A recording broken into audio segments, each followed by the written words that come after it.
Welcome back to Cheating Exposed, where we dive into the psychology behind relationships, especially the messy, complicated parts we often try to explain away.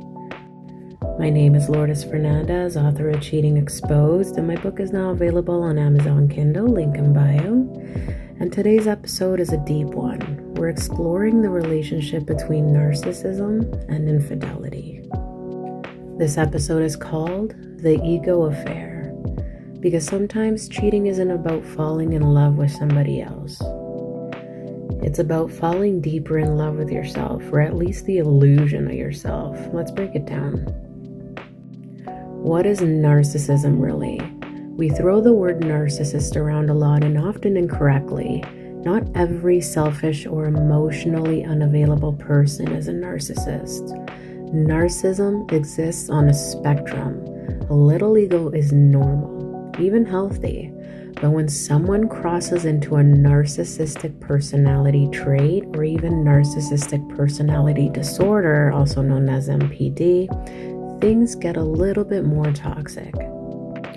Psychologically, narcissists are characterized by a grand sense of self-importance and a need for constant admiration.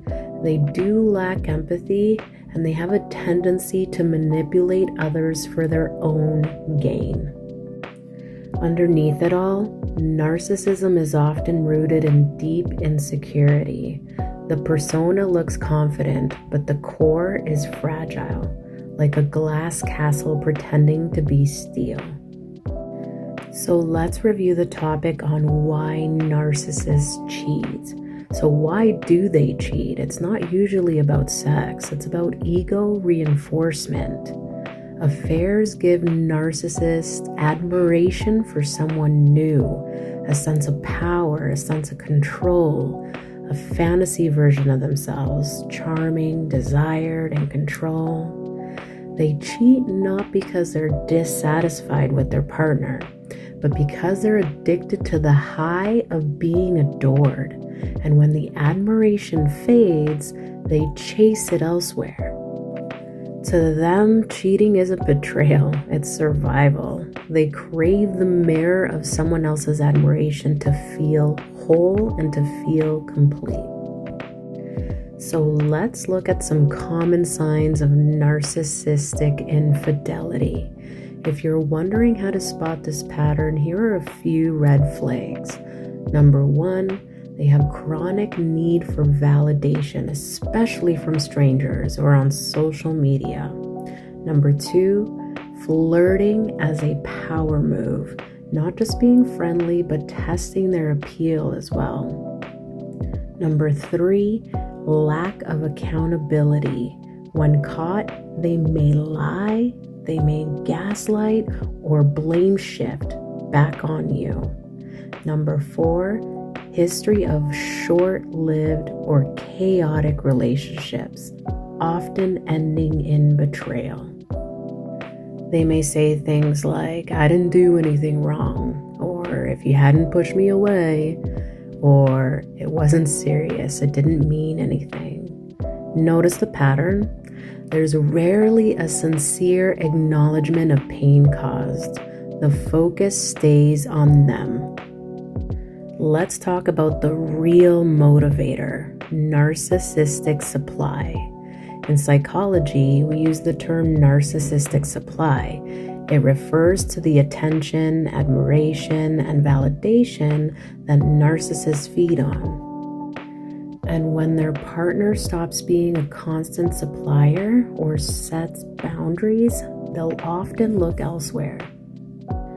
The new person in the affair becomes their latest supplier, but the moment that admiration fades, they move on. There's no emotional death, only the need to be reflected as important.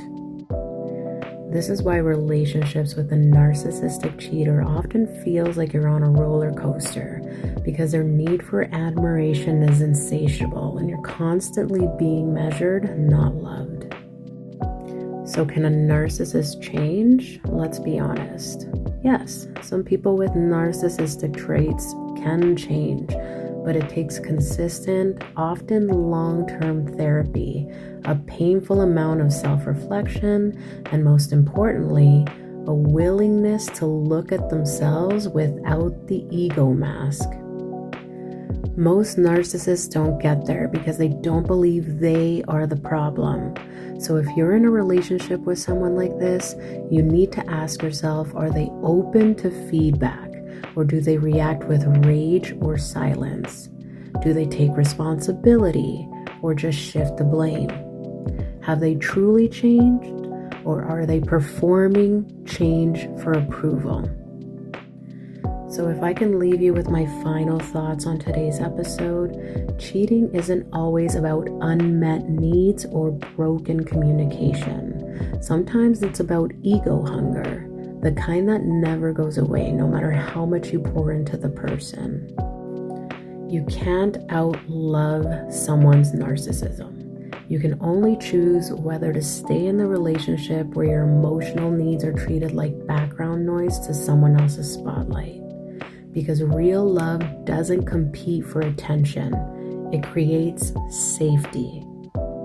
And that's it for today's episode on Cheating Exposed. My name is Lourdes Fernandez, and I'll see you next time when we unpack why someone's cheating history isn't just baggage. It's a map of what they're still avoiding. Take care of your heart. It's smarter than you think. If the information I shared resonated with you, please don't forget to follow, share, and leave a comment to push my content out to other viewers who might find this information useful. And remember, awareness is the first step to protecting your peace.